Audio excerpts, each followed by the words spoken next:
Iya, kita lanjutkan diskusi pemirsa. Seperti pertanyaan saya tadi, Mas Adi. Jadi pertimbangan realistisnya di mana? Kalau kemudian tadi disampaikan pertimbangan paling masuk akal adalah elektoral, PKB di wilayah Jawa Timur, Jawa Tengah, tapi basis pemilihnya pun tidak sejalan dengan partai. Belum lagi tadi Anda sampaikan memang ada tsunami politik. Ini kalau saya boleh bacakan salah satu judul ya di media online begitu. KPK usut kasus korupsi sistem proteksi TKI di Kemenakertrans diduga era Caimin. Nah, jadi realistisnya di mana gitu loh. 2012 lagi kasusnya, udah lama. Ya, di luar kasus-kasus yang tadi disebutkan soal hukum ya. Yang ingin saya katakan adalah Nasdem ini sepertinya sedang melakukan satu perjudian yang sangat luar biasa. Judi itu kadang menang, kadang pula kalah. Bahkan banyak kalahnya dalam sebuah perjudian itu ya. Saya ingin memberikan satu fakta politik misalnya. Nasdem itu kan sejak awal sangat terlihat menginginkan bahwa yang bisa meningkatkan elektabilitas Anies itu adalah figur-figur dari kalangan Nahdliyin. Maka yang disasar pertama kali sosok Hovifah. Kemudian sempat muncul nama Mahfud MD, tapi menolak. Setelah itu Yeni Wahid menunjukkan ketertarikannya, tapi diprotes oleh Partai Demokrat dan akhirnya tidak mau. Di tengah kebutuhan itu, kebetulan PKB sedang galau akut misalnya, dianggap tidak terlampau penting dalam koalisinya Prabowo Subianto, kemudian dilamar oleh Nasdem. Dan kebetulan PKB itu ada. Yang saya sebutkan, kenapa ini sebagai sebuah perjudian, tentu Nasdem itu sangat yakin betul bahwa PKB itu mampu mengonsolidasi kekuatan politik di Jawa Timur, Jawa Tengah, dan ingat, kalangan Nahdliyin. Itu yang sepertinya memang sejak awal diyakinkan betul oleh Nasdem sebagai bagian untuk memenangkan pertarungan. Cuman kan yang menjadi pertanyaannya adalah ketika butuh figur NU, apakah harus Muhaimin jawabannya? Itu dia. Ini yang sebenarnya agak rumit. Kalau kita melihat beberapa angka statistik misalnya, nggak usah jauh-jauh deh, hasil Pileg 2019 yang lalu, PKB itu mendapatkan 9,6%. Pemilih PKB itu adalah mereka yang tidak terkonfirmasi memilih Muhaimin Iskandar. Karena Muhaimin Iskandar itu elektabilitasnya hanya 1%. Artinya ada gap, ada jarak pemilih PKB 8,6% yang tidak memilih Muhaimin Iskandar. Yang ingin saya katakan lagi adalah kalau pemilih PKB saja tidak mau memilih Muhaimin sebagai capres, apalagi memilih Anies Baswedan. Kan ini jalur ceritanya yang menurut saya sangat sederhana untuk dijelaskan. Karena Anies itu tidak populer di kalangan NU, tidak populer di kalangan pemilih PKB. Oleh karena itu, saya selalu mengatakan ini adalah satu perjudian yang saya sebut sebagai agak sedikit mengerikan. Karena kalau disimulasikan, pasangan Anies dengan Muhaimin Iskandar per hari ini itu sangat tidak menjanjikan. Tidak terlampau kompetitif jika misalnya melihat Prabowo bersandingan dengan Erik. Jika melihat misalnya Ganjar Pranowo bersandingan dengan Sandi ataupun Ridwan Kamil, itu totally different, sangat jauh selisihnya. Oleh karena itu, tugas terbesar dari Muhaimin Iskandar adalah bagaimana mengakumulasi kekuatan politik PKB 9,6% minimal itu menjadi pasangannya Anies dan Muhaimin Iskandar. Syukur kalau kemudian Muhaimin Iskandar itu meyakinkan 56% orang yang merasa dirinya NU menjadi pemilihnya Anies dan Caimin. Kalau itu yang dilakukan, maka ini adalah satu perjudian yang sangat positif dan sangat mungkin akan mengantarkan mereka. Tapi 9,6% itu pun juga belum menentukan untuk bisa menang gitu kan Mas? Ya betul, karena pemilih PKB kan cuma 9,6%. Artinya ada sekitar 40% orang NU tidak pilih PKB. Ada yang ke PDIP, ada juga yang ke Demokrat, ada juga yang ke Gerindra. Bahkan pemilih PKB itu adalah mereka yang tidak terkonfirmasi ya ke Muhaimin khususnya. Ini menurut saya PR besarnya. Nanti sebelum ke Mas Burhan, kita ke rekan kami ada Farah Manila dari Surabaya, Jawa Timur yang akan menyampaikan laporan bagaimana persiapan rencana deklarasi pasangan Anies Baswedan dan juga Muhaimin Iskandar. Farah. Iya, selamat pagi pemirsa. Hari ini memang akan diagendakan deklarasi Capres Anies dan juga Capres Muhaimin Iskandar di Hotel Majapahit, Surabaya, tepatnya di Jalan Tunjungan. Dan berdasarkan surat undangan yang dibuat oleh Partai Kebangkitan Bangsa, acara deklarasi ini akan digelar pada pukul 2 siang nanti.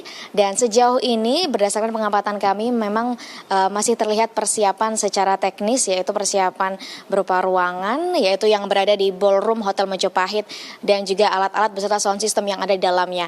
Dan jika dilihat dari jumlah kursi undangan dalam ballroom ini pemirsa, hanya ada sebanyak 300 kursi saja. Jadi kemungkinan besar nanti para relawan simpatisan ini akan banyak ada di area Hotel Majapahit maupun di luar Hotel Majapahit.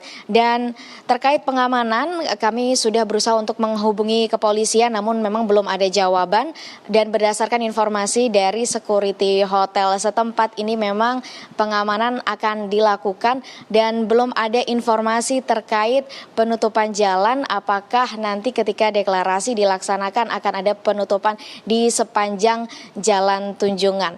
Dan sejak pagi tadi kami juga memantau belum terlihat adanya simpatisan maupun relawan yang hadir di Hotel Majapahit, apalagi mengingat agenda deklarasi ini baru akan digelar siang nanti. Sementara informasi dari Surabaya.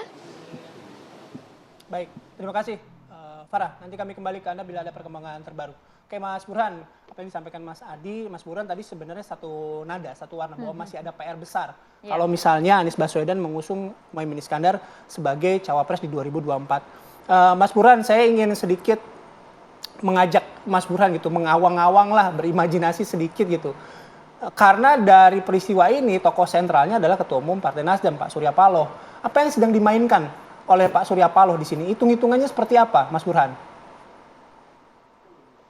Nah ini menarik ya, kalau kita lihat titik sentral koalisi perubahan untuk persatuan kan ada di tangan Surya Paloh.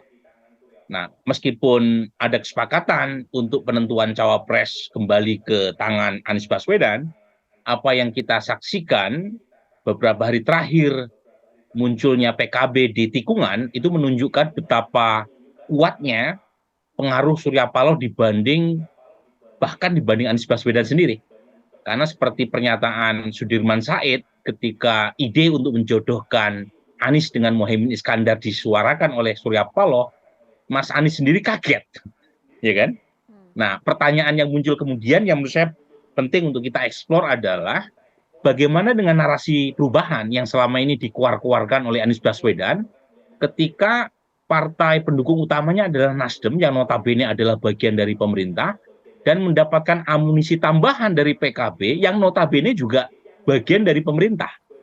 Jadi sekarang satu-satunya partai oposisi yang ikut melanjutkan koalisi bersama Anies Baswedan tetapi perannya periferial ya hanya PKS.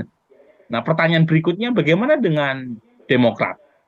Bagaimana dengan narasi perubahan yang selama ini disuarakan oleh Partai Demokrat ketika keluar dari koalisi mengusung Anies Baswedan? Dan pilihan yang tersedia buat Partai Demokrat adalah koalisi bersama Presiden Men, yaitu Ganjar dan Prabowo Subianto, yang notabene selama ini mengeluarkan narasi keberlanjutan.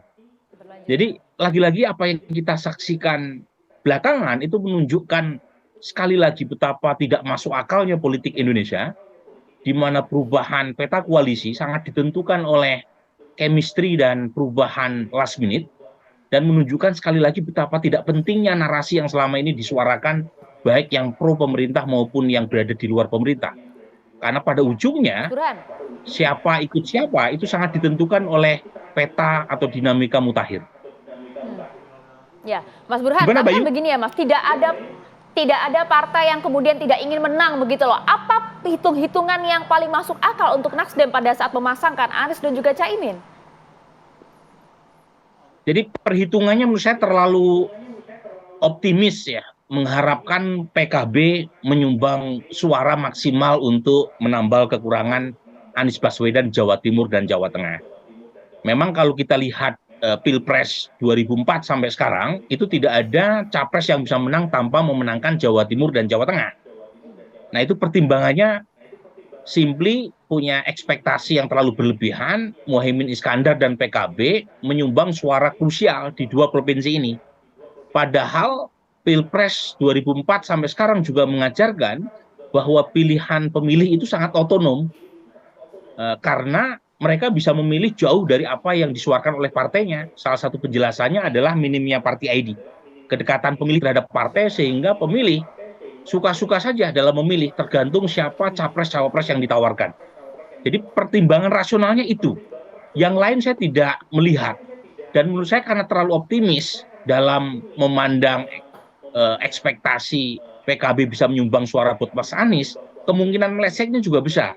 Jangan lupa, ini penting ini ya, di 2014-2019 suara NU itu solid antara basis struktural PBNU, kemudian PKB sebagai kendaraan politiknya, kemudian pesantren-pesantren, NU itu kan pesantren besar, pesantren adalah NU kecil, itu solid mendukung Pak Jokowi.